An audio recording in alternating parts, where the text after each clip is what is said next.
Bien, pues vamos a continuar con nuestra reflexión en las 7 palabras. Hoy vamos a nuestra segunda reflexión y vamos nuevamente a consultar el Evangelio de San Lucas en el capítulo número 23. Vamos todos a nuestra Biblia y vamos a buscar el Evangelio de Lucas capítulo 23, pero ahora será a partir del versículo 35 hasta el 43. Dice el texto: el pueblo estaba allí mirando.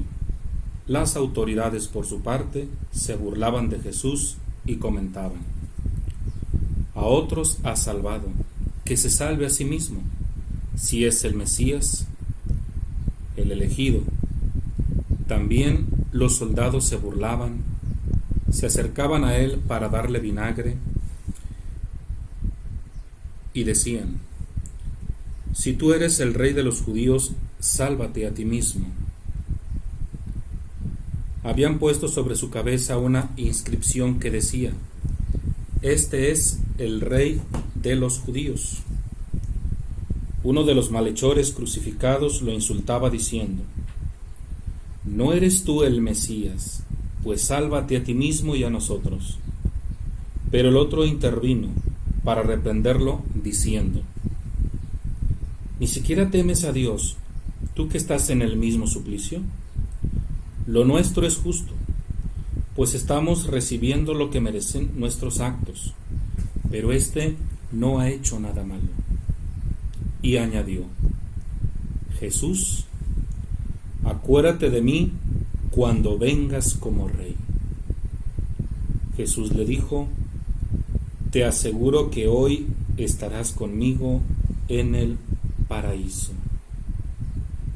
Palabra del Señor.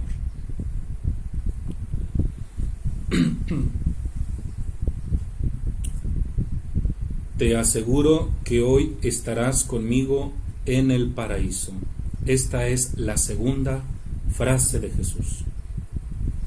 Y en esta segunda frase de Jesús nos está revelando algo de suma importancia para el cristianismo. Lo que Jesús nos está mostrando aquí prácticamente es que hay vida después de la muerte.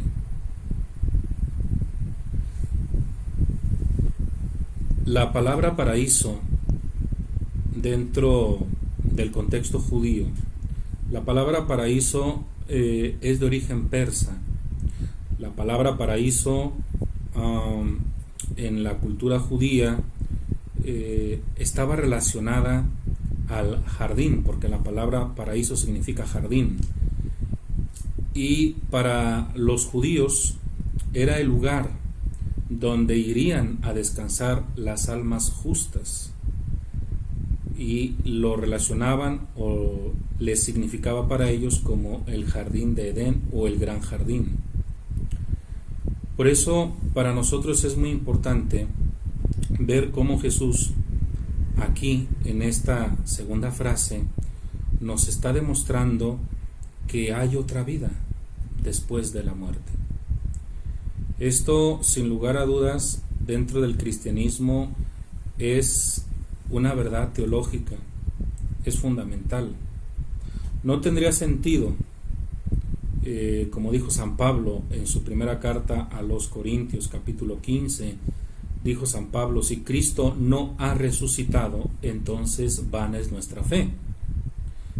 Aquí Jesús, al decirle a este sujeto: yo te aseguro que hoy mismo estarás en el paraíso, lo que le está prácticamente asegurando Jesús es que estará en otro mundo, en un mundo de felicidad, en un mundo de amor.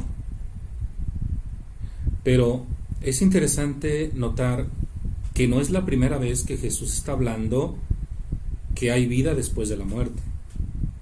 No es la primera vez, porque si nosotros vamos al Evangelio de San Juan, al capítulo número 11, pero de San Juan, vamos a buscar rápidamente en nuestra Biblia, capítulo 11, versículo 21 y siguientes.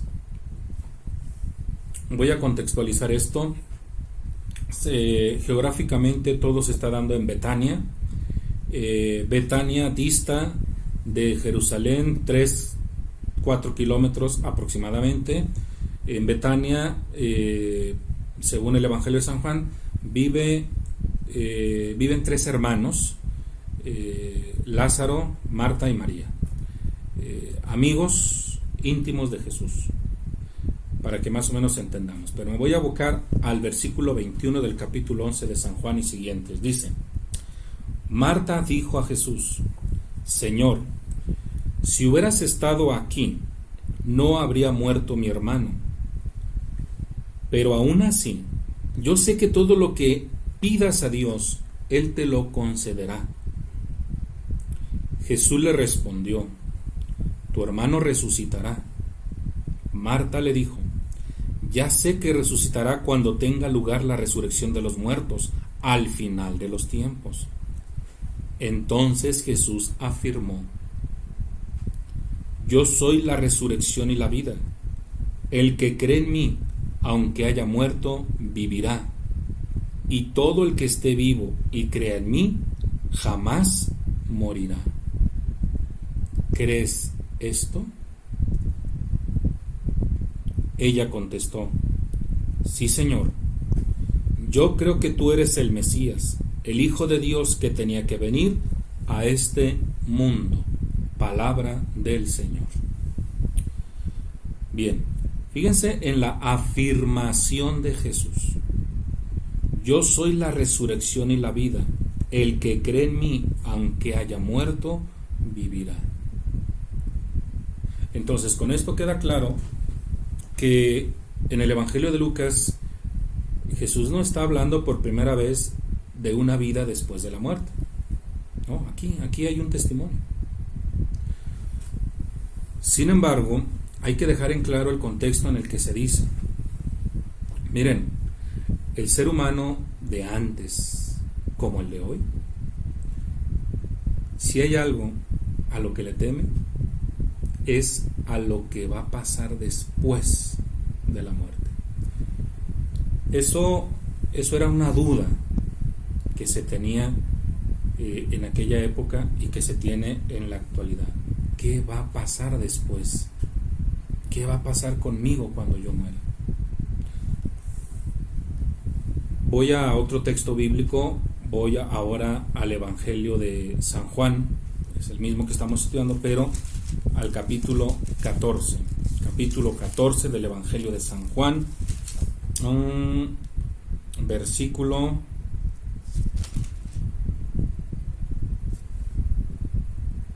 capítulo 14, versículos del 1 y siguientes. Fíjense bien lo que dice aquí. No se inquieten, crean en Dios y crean también en mí. En la casa de mi Padre hay lugar para todos. Si no fuera así, ya lo habría dicho. Ahora voy a prepararles ese lugar. Repito el texto. No se inquieten, crean en Dios y crean también en mí. En la casa de mi Padre hay lugar para todos. En la casa de mi Padre. ¿Dónde está la casa del Padre? Si no es en el cielo. Si no fuera así, ya lo habría dicho. Ahora, voy a prepararles ese lugar. En este segundo texto que yo estoy leyendo, nos queda claro que también Jesús está hablando de otro lugar donde definitivamente seremos mucho, pero por mucho, más felices que aquí. Entonces, para los cristianos no debería de haber ninguna duda. Para nosotros los cristianos deberíamos estar plenamente confiados, porque Jesús lo dice, y si lo dice, es porque así será. La muerte no determina nada. La muerte dentro del cristianismo es un paso a otra vida, a una vida llena de felicidad, a una vida llena de dicha. Por eso, repito, lo que Jesús le está diciendo a al que nosotros, o la tradición cristiana, católica sobre todo, le ha llamado el buen ladrón. ¿Qué fue lo que le dijo Jesús? Hoy mismo estarás conmigo en el paraíso. Voy a parafrasear el texto. Hagan de cuenta que Jesús le dijo, hoy mismo estarás conmigo en el cielo, hoy mismo estarás conmigo en la vida eterna, hoy mismo estarás conmigo en la casa de mi Padre. Pero es interesante ver cómo se dirige este buen ladrón, cómo se dirige a Jesús. Yo no sé si ustedes prestaron atención. Vuelvo al texto, voy a Lucas. Lucas, dijimos, capítulo número 23, para que quede bien claro. Lucas, capítulo 23, versículo 42. Mucha atención. Dice, y añadió, Jesús, acuérdate de mí cuando vengas como rey. Este malhechor se está dirigiendo a Jesús por medio de su nombre personal. Es muy interesante esto porque anteriormente a Jesús sus discípulos se dirigen a él como maestro, rabí, pero no como Jesús. Oye, Jesús, haz esto. Oye, Jesús, haz aquello. No, maestro, rabí. Es muy importante que nosotros entendamos el significado etimológico, en este caso, del nombre Jesús. ¿Qué significa Jesús? Jesús viene derivado del nombre Josué. Y Josué, Jesús, tienen una misma connotación. Significa Yahvé salva, el Señor salva, Dios salva. Eso significa Jesús. Por lo tanto, vemos cómo este malhechor se dirige a él con su nombre, Jesús. Porque lo que está buscando este personaje es la salvación. Está buscando la salvación. Y sabe perfectamente bien que Jesús es eso. Jesús tiene esa capacidad de salvarlo. Pero, ¿de dónde le viene esa capacidad a Jesús para salvar? Bueno, dentro de la cristología, en la primera meditación que tuvimos, yo cité el Evangelio de Marcos. El Evangelio de Marcos, en el capítulo 9, nosotros nos dimos cuenta que Jesús se encuentra en una montaña muy alta. En una montaña muy alta en la que se relaciona con Dios. Y esa relación de Jesús para con Dios trae una implicación. ¿Cuál es? Bueno, le capacita, le faculta, ¿para qué? Pues para sanar, para curar, para salvar. Por eso, en las palabras de este malhechor, nosotros también tenemos que encontrar en Jesús ese poder salvífico. Y juntos con ese malhechor, nosotros tendríamos que decir lo mismo. Jesús, acuérdate de mí cuando llegues a tu reino. Jesús, acuérdate de mí cuando estés en el cielo. Jesús, acuérdate de mí cuando estés en el paraíso. O Jesús, acuérdate de mí cuando estés en la casa de tu Padre. Para nosotros también es lo mismo. Tenemos entonces que confiar, pero una confianza absoluta en Jesús. ¿Por qué? Lo voy a explicar desde otra perspectiva.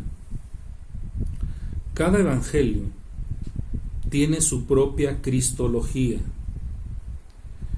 Una de las cristologías que estudiamos nosotros es la de Jesús como Hijo de Dios. El Evangelio de Marcos, particularmente al principio, a la mitad y al final. Es un evangelio de 16 capítulos. Vemos cómo el autor sagrado es un gran narrador, y en el capítulo 1, versículo 1, en el capítulo 8 y en el capítulo 16 utiliza este título cristológico para con Jesús. Nos lo presenta como Hijo de Dios. Por lo tanto, ¿qué implicación tiene para nosotros reconocer que Jesús es el Hijo de Dios? Voy a poner el ejemplo muy claro. Si yo creo que Jesús es el Hijo de Dios, entonces debo de creer que este Hijo, que es único, porque no tiene otro, es el heredero universal. Diríamos entonces que Jesús sería el Hijo chiqueado por parte de Dios, que es su Padre. ¿Por qué chiqueado? Porque es el único, no tiene más. Y para los que tienen hijos y nada más tienen uno, por alguna razón nada más tienen un solo hijo, se desviven por él, le complacen todo a él. Incluso le llegan a decir: hijo, todo lo que yo tengo, todo lo que tenemos es para ti, porque no hay más hermanos. Y entonces este hijo se empieza a sentir un poquito voluble, orgulloso, porque sabe que no va a compartir con nadie, porque es único. Y sabe, porque tiene la confianza, que puede disponer de lo que tiene el papá. Cierro el ejemplo. Entonces, el autor del Evangelio de Marcos quiere imprimir en nuestra mente y en nuestro corazón que Jesús, al ser Hijo de Dios y al ser el único, tiene una confianza plena en su Padre, que es Dios, que no nos va a negar absolutamente nada. Fíjense en el texto nuevamente del Evangelio de Lucas. Cuando este buen ladrón, pues como lo menciona la tradición de la iglesia, le dice: Jesús, acuérdate de mí cuando estés en tu reino. Jesús no le dijo: muy bien, nada más permíteme, deja preguntarle a mi Padre a ver si me permite. No. Jesús le dijo: hoy mismo estarás conmigo en el paraíso. Vemos también la confianza de este buen ladrón, que se dirige a Jesús directamente. No le dijo a Jesús: oye Jesús, dile a tu papá a ver si te permite que yo vaya a tu reino. No, tampoco. Este buen ladrón sirve de ejemplo para con nosotros, porque él reconoce la capacidad de Jesús. Es el Hijo de Dios. Y sabe perfectamente bien que como Hijo de Dios no le va a negar absolutamente nada. Estando así las cosas, ¿cuál es nuestra reflexión en esta segunda frase de Jesús? ¿Cuál sería nuestra conclusión en esta segunda frase de Jesús? Pues yo solo encuentro una: confianza. Confianza. Creer en que este Jesús, al ser el Hijo de Dios, nada se le va a negar, y que nosotros tengamos una plena confianza en esa promesa que Él mismo hizo. Según en el Evangelio de San Juan, Jesús dijo: yo soy el camino, la verdad y la vida. Hay una confianza plena. Así pues, que enhorabuena para nosotros en este tiempo que estamos viviendo. Volvamos nuestros ojos a aquel que tiene capacidad para salvarnos, aquel que tiene capacidad para reconfortarnos, aquel que tiene capacidad para hacernos descansar, según el Evangelio de San Mateo, allá en el capítulo 11, versículo 20, si no me equivoco, donde dijo Jesús: vengan a mí todos los que están cansados, los que están agobiados, que yo los haré descansar. No perdamos el tiempo dejándonos llevar por doctrinas falsas incluso, que lo único que buscan es arrancarnos la fe en una vida futura. No perdamos el tiempo tratando de buscar por nuestros propios medios una salvación que no llegará. Nosotros tenemos perfectamente bien claro cuál es el camino, y sabemos perfectamente bien que, como dijo San Pablo en su carta a los Romanos en el capítulo 8, versículo, vamos a buscarlo, miren rápidamente, Romanos, rápidamente, capítulo 8, versículo 37 y siguientes. Perdón. Dice aquí: pero Dios, que nos ama, hará que salgamos victoriosos de todas estas pruebas. Porque estoy seguro, fíjense cómo dice San Pablo, porque estoy seguro que ni muerte, ni vida, ni ángeles, ni otras fuerzas, ni lo presente, ni lo futuro, ni poderes de cualquier clase, ni lo de arriba, ni lo de abajo, ni cualquier otra criatura podrá separarnos del amor de Dios, manifestado en Cristo Jesús, nuestro Señor. Palabra de Dios. Fíjense qué belleza lo que está diciendo ahí San Pablo. Pero me llama la atención que San Pablo dice que ni siquiera la muerte nos va a separar del amor de Dios. ¿Por qué dice San Pablo eso? Porque él ha entendido que sería absurdo, sería ilógico de parte de Dios, que nos creó, que la muerte nos separara de él. No, eso sería totalmente ilógico. La muerte no nos separa de Dios. La muerte no es más que un paso para entrar con Dios, para ir a su presencia. Por eso, insisto, ¿cuál es el mensaje en esta segunda frase de Jesús? Primero, Jesús nos está demostrando que hay vida después de la muerte. Hay vida después de la muerte. Segundo, en la actitud de este buen ladrón, nosotros debemos de recapacitar y reconocer que Jesús tiene poder para salvarnos. Y número 3, no perder el tiempo. No dejarnos llevar por esas filosofías que lo único que buscan es distraernos y, en el peor de los casos, arrancarnos la fe y la esperanza en esa vida después de la muerte. ¿Por qué? Por una sencilla razón. Ustedes y yo sabemos perfectamente bien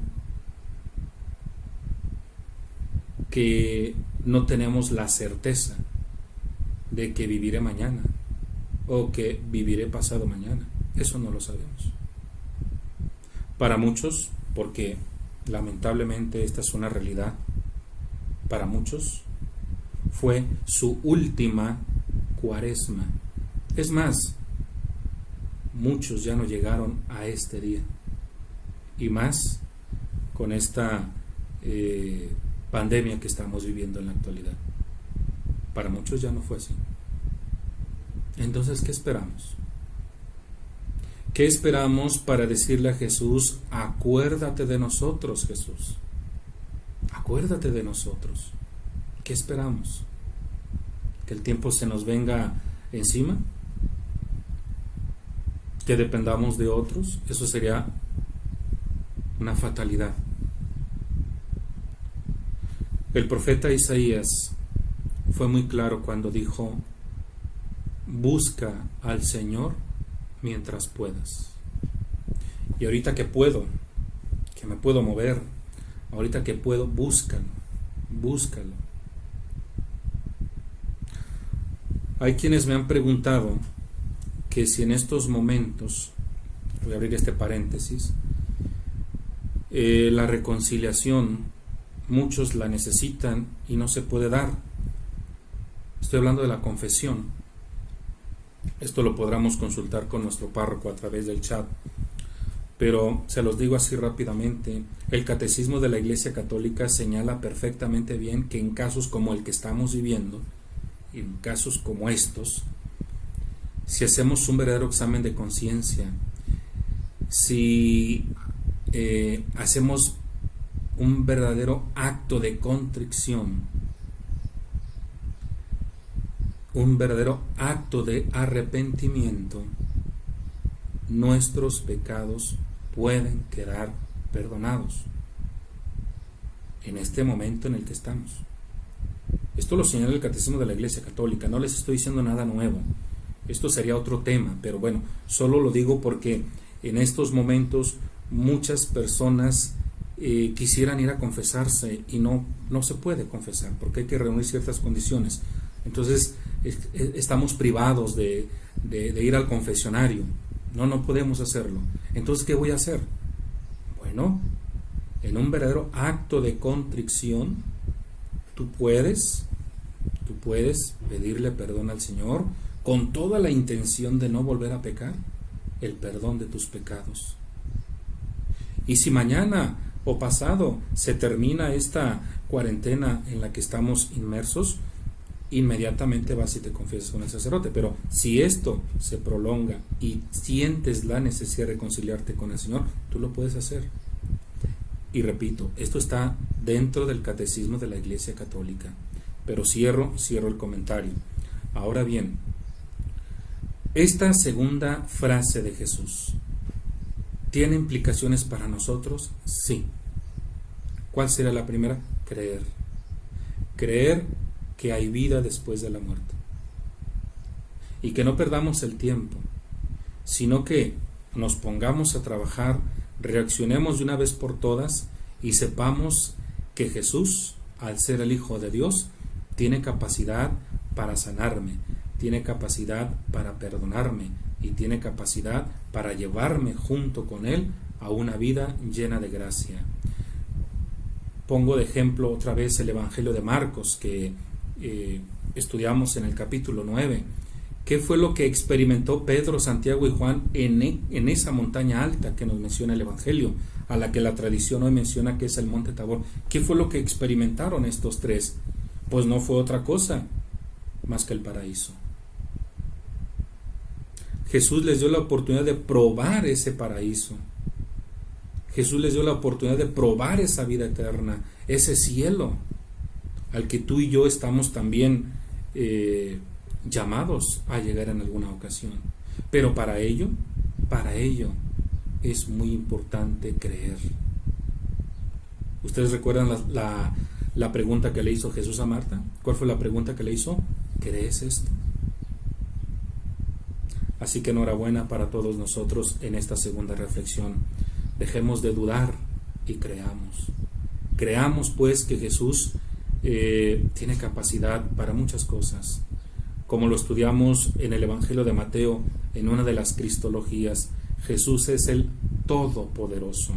Así lo señala en el capítulo número 28. A ver, vamos a buscarlo rápidamente. Mateo, voy a Mateo rápidamente. Capítulo 28. Dice aquí 28 versículos del 18 y siguientes. Dice: Dios me ha dado toda autoridad plena sobre cielo y tierra. Repito, Dios, fíjense bien, Jesús está hablando con sus apóstoles.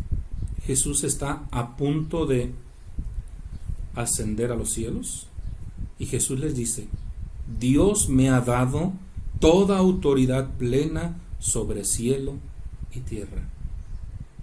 Por esto que yo acabo de leer en el Evangelio de Mateo, nos queda claro que Jesús es el Todopoderoso. Así que confiemos más en Jesús, desconfiemos más en esas filosofías o en esas doctrinas dañinas que lo único que buscan es dividir, o que lo único que buscan es arrancarnos una fe y una esperanza. Pues vamos a continuar en nuestra reflexión en estas 7 palabras de Jesús. Continuaremos pues con la tercera frase. Espero que esta segunda haya sido de su agrado y bueno, yo espero también sus dudas y sus comentarios a través del chat, como ya lo hemos venido haciendo. Les agradezco el favor de su atención. Se despide su servidor y amigo Martín Ramírez. Hasta la próxima.